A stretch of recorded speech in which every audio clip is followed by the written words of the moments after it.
Welcome to the True Crime Squad. I'm Christy Brower, here with my sister, co-host, and partner in crime, Katie Weaver. Hey, Katie. Hello. It must be Green Day. I didn't know.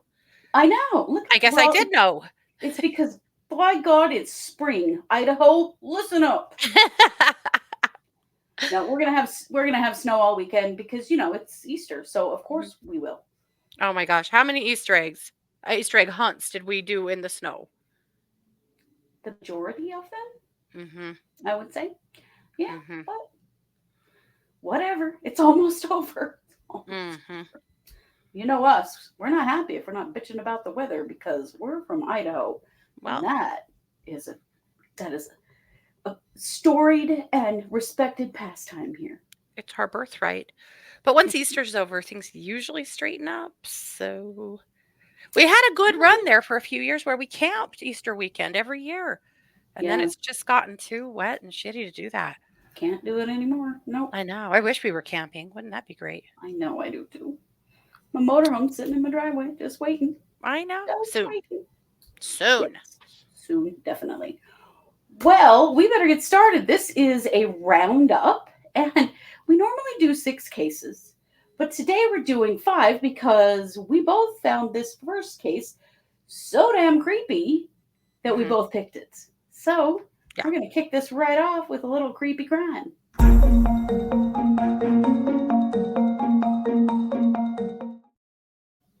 So, Katie, tell us a little bit about this very creepy crime. Imagine, if you will, a scene where a man all in black in a scream mask comes charging onto your property and proceeds to stab you and cut you up with a chainsaw. Just imagine that. And you'll go straight to a horror movie, right? Like, we've seen this in the films. Only in this case, this did not happen in a film. This happened in real life. So Zach Moyer has been charged with criminal homicide in connection to the death of his neighbor, Edward Whitehead Jr. I think somebody got a good smack in on him, at least. He's got a black eye. He looks like it. I wonder if he fought the police. But I'm going to bet, yeah. Yeah. This happened in Pennsylvania just a few days ago. And he told the police when they showed up that, well, first of all, the police surrounded the house and he started communicating with the police by notes in the window. Which to me is also creepy as hell in like horror movie. So creepy. This guy's got issues. And telling the police that essentially he had to kill the neighbor because the neighbor has committed a lot of crimes. Oh, the cops are like, no, that's not. No, we're here because you committed crimes. We can deal with that later if that's true. I'm wondering if it's just not, and we have some serious paranoia going on here, or if this is just a case of the drugs. But yeah, terrible. Yeah. Just really sad. Really sad for everyone all around. And scary as hell. I cannot imagine somebody coming for you like that with a chainsaw and a scream mask on. I'm going to say something so inappropriate, but this is true crime. It was a battery-powered chainsaw, which means it was not a very good chainsaw. Yeah. So, yikes. Okay. Yeah, big yikes on that, yes. Yeah. So, Zach's sister says he's been talking about murdering that guy for weeks. Hello? I think she See something, hear something, say something. Jesus. That's hard, though, because you never know. People say, I'd like to kick that guy's ass and wouldn't actually kick that guy's ass. But no, he meant it. I know. But murdering someone is a little different. Yeah. God. Yeah. Wow. I'm thinking she's probably lucky to come out of this with her life, too, because something went horrifically wrong. Something went very, very wrong. But, if someone in your family starts talking about murdering somebody, you really should be getting them some help. Yeah. Just across the board, get them some help. tell people, ask for assistance. Like, really, it's okay to take these things seriously, even if it Yeah. turns out to not be a serious problem. I think I would much rather be wrong Yeah. than later go, wow, he has been threatening to kill that neighbor for a while. I guess I didn't. Mhm. Damn. So I don't know if we'll ever learn what the crimes are that he's accusing the neighbor of, uh, Yeah. I, or if that's a real thing or if it isn't. I'm assuming it isn't, but yeah, I am too, but the whole thing is pretty wild, so who the hell knows at this point? it is definitely. But All lots of right. love to Well, both of those families because dear God, yes, what horror for both of them. absolutely. That is so sad. Yeah. Well, Katie, I'm going to kick the mic over to you for a missing persons spotlight. Yes.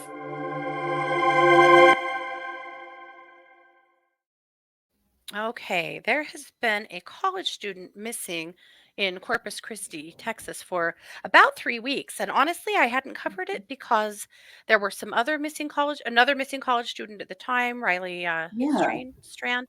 Of course, there's Sebastian Rogers is still missing. And somehow this one fell through the yeah. cracks to me. But I picked it up today and really wanted to share this. This is Caleb Harris. So Caleb is 21.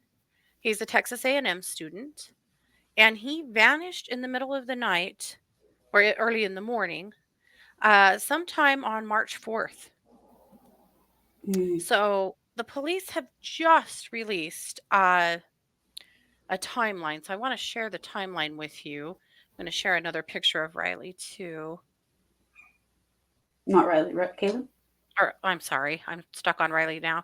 Caleb, I yeah, know, me sorry. too. That's where my head was on Caleb Harris. So let's talk a little bit about Caleb and what he was doing that might help. Mm-hmm. So they have interviewed his roommates, his friends, his family. They've been through many hours of surveillance videos. I mean, the police are busting their butts on this case, but they're just getting nothing. So they have a timeline now for the night that he disappeared. And apparently, so he spent the evening, that was a Sunday evening on March 3rd, inside of his apartment. He lived off campus. Oh, good Lord. Scott just came home. So you're going to hear some serious dog celebrations. Mm-hmm. But that kind of sounds like they're being killed, but they're just excited. They really love their dad. Okay. So he and his roommates had been playing video games. And then another classmate came over and visited for a while. And then around 1 a.m., there's a doorbell cam that shows him and a friend and another roommate in the parking lot playing with a puppy that belonged to one of the girlfriends of one of the roommates. And everything seems completely normal and fine. Hmm. Oh, good Lord. Sorry, you guys. Dogs are really happy to see their Mm-hmm. dad. Mm-hmm. You'd think you'd been gone for 3 years, not 3 hours. Uh, and he's out there desperately trying to get them to be quiet. He knows you're recording, so He he's knows like, I'm recording. I can hear him like, stop, you guys, stop. Lord, what we put up with. So things seemed totally normal. About 2:20 a.m., one of the roommates says that he's going to bed. And he says that Harris said he was going to stay up and order snacks from Uber Eats for his school lunch the next day. And if you're wondering if this is all literally happening in the middle of the night, yeah, it is. Yeah. So at I mean, 2:44 college student. a.m., yeah, at 2:44 a.m., he shares a Snapchat video with his little sister that shows him walking a puppy, the puppy in question. And then that's at 2:44. At 3:03, he sends a Snapchat photo to a friend. And the photo is a small bridge over a drainage ditch on the 1900 block of Ennis Jocelyn, which is just a few hundred feet from his apartment complex. Okay. At 3:12, his cell phone shares its last location data right there in that area. At 3:20, The Uber Eats driver delivers his food to his apartment and leaves it outside the front door. That's what they know. Around 11 a.m. the next morning, one of the roommates leaves the apartment and sees this food sitting out the door. They're like, what the hell? His truck is still in the parking lot. Caleb's wallet and keys were left behind in the apartment, and everything seems to be there except for him and his cell phone. Wow. So his roommates say he was a homebody and a creature of habit. This was very odd for him. They were immediately like, no, something is absolutely wrong. So they look and contact friends for a minute, and then they call the police and say something is wrong. He's missing. Since then, they have checked all of the hospitals. They have checked neighboring apartment complexes. They have had searches upon searches upon searches for this kid. They haven't found anything. No evidence of violence, no evidence of a struggle in his car, in his room, around the apartment complex. Nothing. Wow. All of his stuff, like he had guns and fishing gear and waders and, valuable things like that in the apartment that are still there. His laptop is still there. All of his stuff Wow. is there. Everything's there but him and his phone. And Wow. that's what they know. They have checked surveillance video over 50 businesses and private residents and all around the apartment complex. They've received video from 27 different locations. They have reviewed 600 gigabytes of electronic data so far. Mm. They're all over it, Mm-hmm. but they just have nothing. The boy vanished. That is so odd. Only he didn't vanish. Somebody knows something. Somebody Yeah. probably knows everything about Yeah. what happened to Caleb. So I wanted to feature him because his family is hurting. They're scared. They're Oh, I terrified at cannot this imagine to point. go this long with no answer. It is. Mhm. It's not. No way is it going to be good news. Yeah. His friends, his roommates, like, this is the worst horror. So I'm going to share his missing poster one more time. And again, this was in Corpus Christi, Texas. But per always, if you see something, say something. Even if you saw Definitely. something that seems to be insignificant or just kind of weird or off, say something. Yes. Damn. Yeah. Yep. So there you go. That is or I'm sorry, Caleb Harris. Again, I did it. Too many missing young men at the moment. Yeah, absolutely. Let's see, Christy, I don't actually know what we have next. It's me with a crime news update. Okay.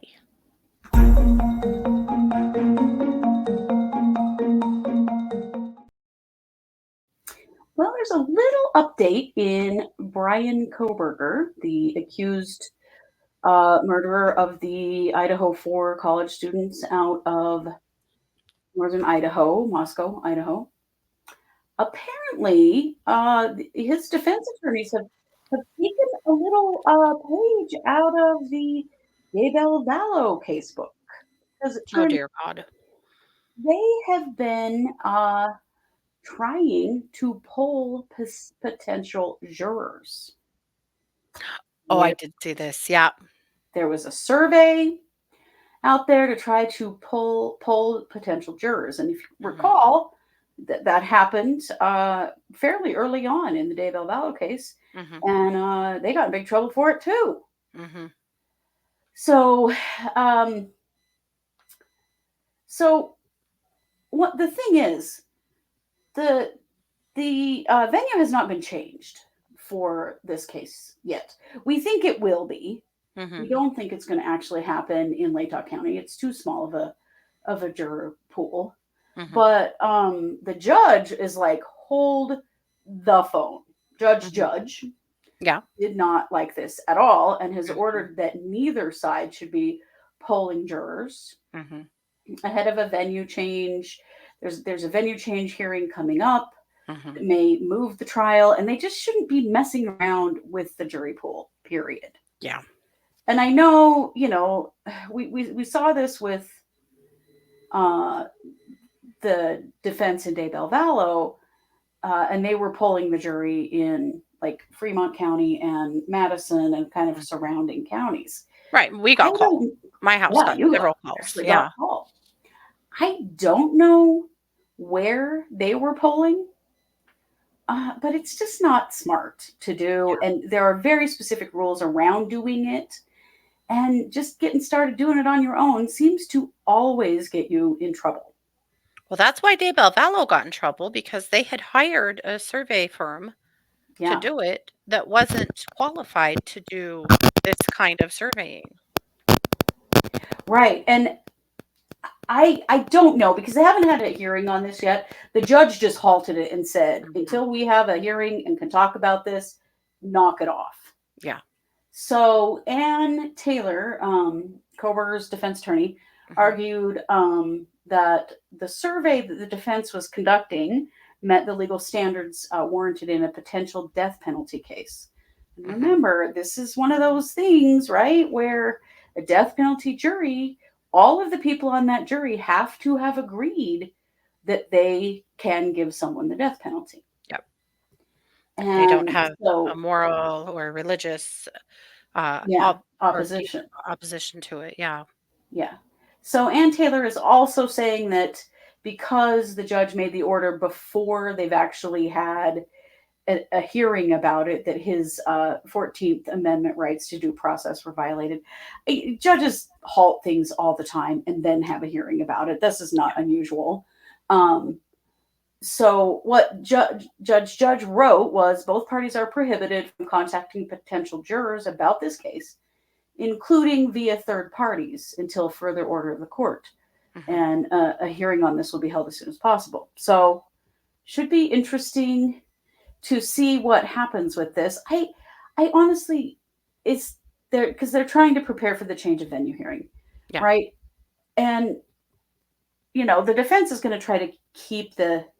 I think they're probably going to try to keep the case in Latah County, and the prosecutor's office wants to move it out. I don't know. I don't think there's going to be much of a question It about can't be it. there. It Yeah, absolutely can't be it there. just can't. It's They way just too don't small have of a a big place. enough jury pool. Yeah. No. Hmm. Yeah. So Poor they Ada hired, County. I They're know, they're gonna get another one. Yep. they probably are. So I guess what they did is they hired a psychologist named Brian Edelman to conduct the polling. Um, and the questions were mostly about media influence. Uh, the thing is, we all know that this case is national. Mhm. Like, there's not a question that there's a lot of media Yeah. around the case. Like, I don't even think any of that even needs to be argued, to be perfectly honest. It's pretty obvious to Mhm. everyone that those are issues that are going to be a part of this as it is. Yeah. But anyway, that's, and of course, this defense team, man, they cry constitutional rights violations right and left. They do. So we shall see what the judge has to say. Um, if eventually he actually does allow the polling. The defense says that they are not disclosing any information that they shouldn't be. Mhm. Um, but and it is Latah. Interesting. It is Latah County that they've been trying to poll Uh-huh. Okay. and see what people are aware of, about the case. So Mhm. see, I just think it's kind of pointless at this point. There is no way that jury is going to come out of Latah County. There's no, absolutely none. Mm-mm. Interesting. Know what Judge has to say. We'll find out. Yeah. All right, Katie, you have a little bit of WTF news for us. I do.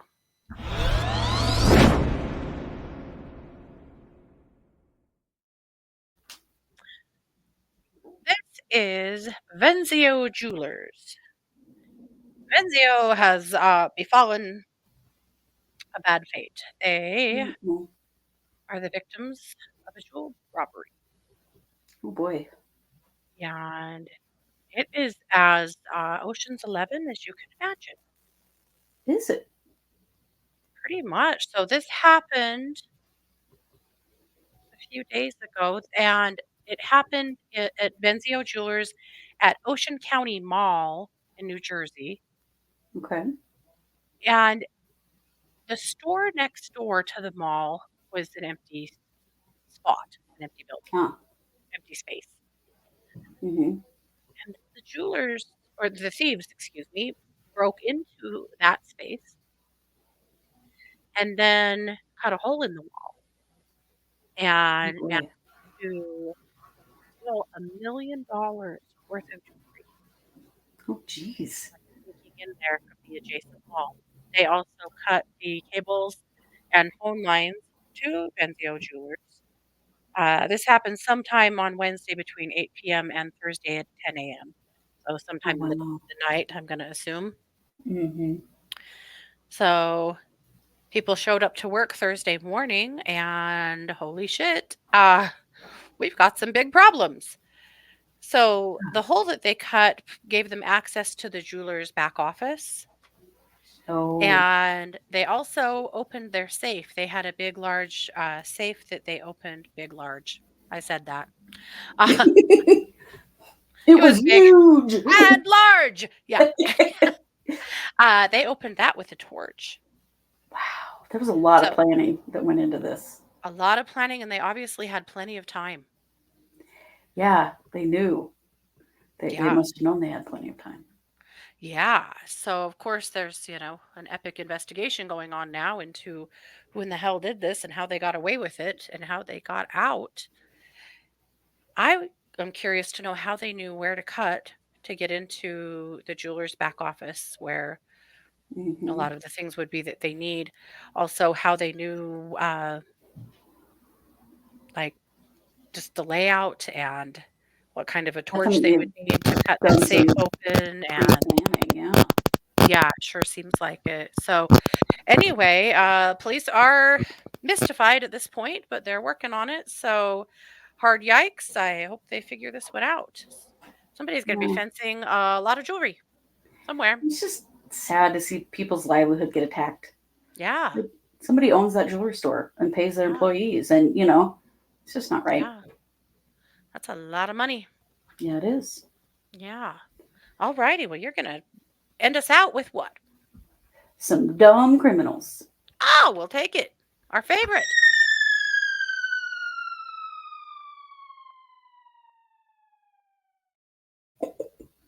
I love that little video I made for dumb criminals. It's so funny. But this is not funny, except that they are dumb and got caught.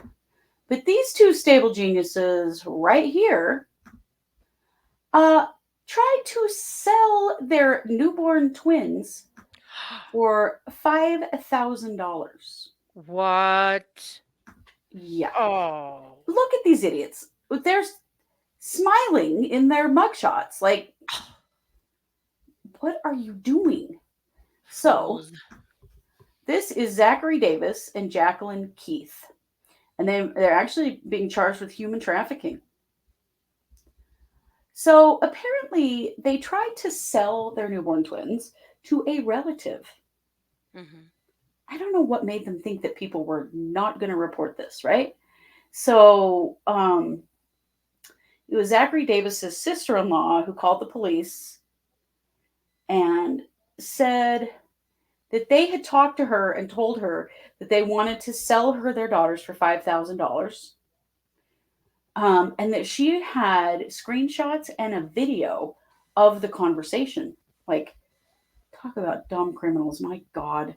First of all, Mm-hmm. you're trying to sell your children to your relatives. We Yeah. are not talking genius material here. No. They say, oh, it was a joke. They wouldn't have really followed through. But the sister-in-law felt like it was not a joke and that they were not joking at all, that they were absolutely serious, and that she was very concerned that if she did not buy the babies, who would buy the babies? These two look very young, maybe very unprepared to have twin babies. I don't know. But they are charged Maybe with that human doesn't mean you trafficking. get to sell them. No, it definitely does not.